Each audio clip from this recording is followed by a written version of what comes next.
35% का मामला था, 35% का मामला था यहाँ पर मुसलमानों का, हिंदू 65% था।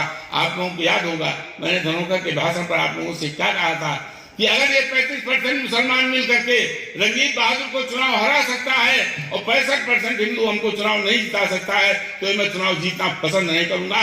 मुसलमानों हमको वोट न देना, तुम एक हो जाओ जा करके और हरा सकते हो तो हरा देना। यहाँ पर तो 20% का मामला है, 20% का मामला है। आज मैं चुनौती के साथ कहता हूं पूरे उत्तर प्रदेश की जनता को, देखिए मीडिया मेरे सामने खड़ी है, मैं जानता हूं मेरा अभी आज का भाषण पूरे उत्तर प्रदेश में वायरल होगा। मैं चुनौती के साथ अपने योगी जी को भी आश्वासन देते हुए कहना चाहता हूं, मोदी जी को भी आश्वासन देने कहना चाहता हूं, और मुझे आपके माध्यम से पूरे प्रदेश की साथ अपील करके कहना चाहता हूं, हिंदुओं एक हो जाओ। 80% हो तो ये 20% है देश के प्रदेश की आबादी के हिसाब से। अगर ये 20% मिल करके हमारी सरकार नहीं बनने देना चाहते तो इसमें चुनौती को स्वीकार कर देता हूं। नहीं चाहिए मुझको ऐसी गद्दी। अगर मैं मुसलमानों के वोट से जीतता हूं और अगर 80% हिंदुओं के वोट से जीतना चाहता हूं तो मुझे जीतना है अगर, तो मैं इसको स्वीकार करूंगा और मैं इसको अपना सौभाग्य मानूंगा और हिंदुओं को धन्यवाद दूंगा। और साथ ही साथ इस बात को आपको समझना पड़ेगा, इस बात को आपको समझना पड़ेगा। ये मेरी एक अपील है आपसे कि आज की तारीख में अगर आपने कहीं गलती कर डाली तो एक गलती एक दिन के लिए नहीं होती, इसका प्रायश्चित आप एक दिन में नहीं कर पाएंगे। अब ये प्रायश्चित 5 साल के लिए होता है और ये 5 साल बहुत महंगे पड़ सकते हैं। बंगाल में पड़ चुके हैं, बिहार में पड़ रहे हैं, बराबर की सत्ता आ गई, बिहार में पड़ रहे हैं। हमारे 2/3 बहुमत की सरकार चाहिए कि तमाम कानून अभी हमें बनाने हैं, तमाम कानून हमें पास करने हैं, तमाम कानूनों पर हमें काम करना है। अभी सामान्य नागरिक संहिता बिल अभी आना बाकी है। ये जो दाढ़ी और टोपी चल रही है ना, अभी वैसी बोला है कि दाढ़ी टोपी हमारा अधिकार है। मैं जानता हूं कि इस दिन समान नागरिक आचार संहिता बन जाएगी, कानून लागू हो जाएगा, न तुम्हारी दाढ़ी रहेगी न तुम्हारी टोपी रहेगी, ये सब प्रतिबंधित कर दिया जाएगा। काले को स्कूल हिजाब पहनने के लिए, नकाब पहनने के लिए, ये देश की बर्बादी का सवाल है। बंटवारा तुम स्कूलों के अंदर हिजाब और नकाब कौन पहना करके भेजा? सब लोग कहते भारतीय जनता पार्टी हिंदू मुस्लिम की राजनीति करती है। वो लड़की, वो जो औरत बुर्का पहन के गई थी, उसको भारतीय जनता पार्टी आरएसएस वालों ने बुर्का पहना करके भेजा था कि तुम जाओ अल्लाह अकबर करती हुई भागना, ताकि हिंदू लड़के तुम्हारा पीछा कर ले।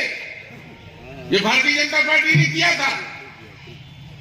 दोषारोपण करते हो, लेकिन मैं जानता हूं कि यहाँ का हिंदू और प्रदेश का हिंदू जाग चुका है और ये अंगड़ाई ले रहा है। और जो विवादों की बात करते हो, मैं उनके लिए बताना चाहता हूं, तुम कृष्ण के वंशज हो, मैंने कहा था, बहादुर हो, लड़ाका कम हो, किन बुजुर्गों के हाथों में पड़े हुए हो, इस अखिलेश के हाथ में। अरे इनसे ज्यादा तो रंजीत बहादुर शेर है, बहादुर है, जहां पर चाहे हमसे मुकाबला कर लिया करके। और योगी मोदी की बात क्या करोगे तुम? ये बुजुर्गों के हाथ में खेल रहे हो। बुजुर्गों के हाथ से निकलना चाहिए, तुमको निकलना चाहिए और मर्दों से हाथ मिलाना चाहिए। घुटने न टेकने वालों से हाथ तुमको मिलाना चाहिए। तुम कृष्ण के वंशज हो, राम और कृष्ण में कोई अंतर नहीं।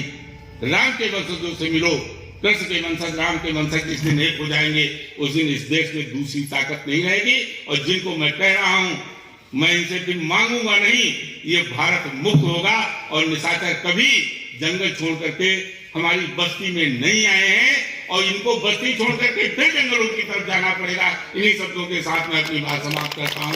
जय भारत, जय हिंद। इनके अपने अपने राज्य थे, लेकिन वो अपने राज्य की सीमा में रहते थे, वो मनुष्यों की बस्ती में नहीं आते थे।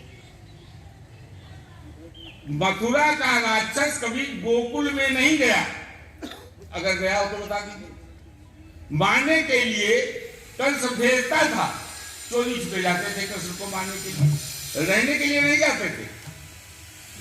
लंका का जो रावण के राक्षस थे, वो कभी जनकपुरी में देखे गए, अयोध्या में देखे गए, कोई वर्णन आता है? आते थे राक्षस, ऐसा नहीं कि राक्षस नहीं आते थे। मारीच आया, जंगलों में रहता था। खर दूषण जंगलों में रहते थे, बस्ती में नहीं आते थे, आबादी में नहीं आते थे। तालिका थी जंगलों में थी, आबादी में नहीं आती थी। महाभारत में भी हिडंबा नाम की राक्षसनी भीम को जंगल में मिली थी, आबादी में नहीं आती थी। अगर कहीं आबादी में आती हो तो हमको बता दिया जाए। ये राक्षस जो है आबादी में आते थे। आज ये राक्षस आबादी में हैं आपकी, ये आबादी में कैसे आ गए और मैं क्यों इनको राक्षस कह रहा हूं? देखिए, खान पान आचार विचार से ही प्रवृत्ति बदलती है। मैं इन्हीं की कुरान की आयत आप इमरान आले इमरान की आयत नंबर 61 से मैं आपको बताना चाहता हूं।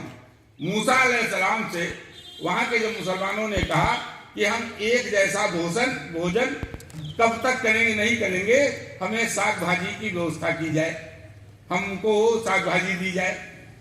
ये मैं कुरान की बात कर रहा हूं। तो मूसा अलैहिस्सलाम पर एक आयत नाजिल हुई, हालांकि आयत नाजिल नहीं हुई, लेकिन ये कुरान में लिखा है कि उनको ये हिदायत दी गई कहने के लिए मुसलमानों को कि ये नाकिस भोजन अगर आपको करना है, यानी साग सब्जी शाकाहार है, ये नाकिस भोजन था।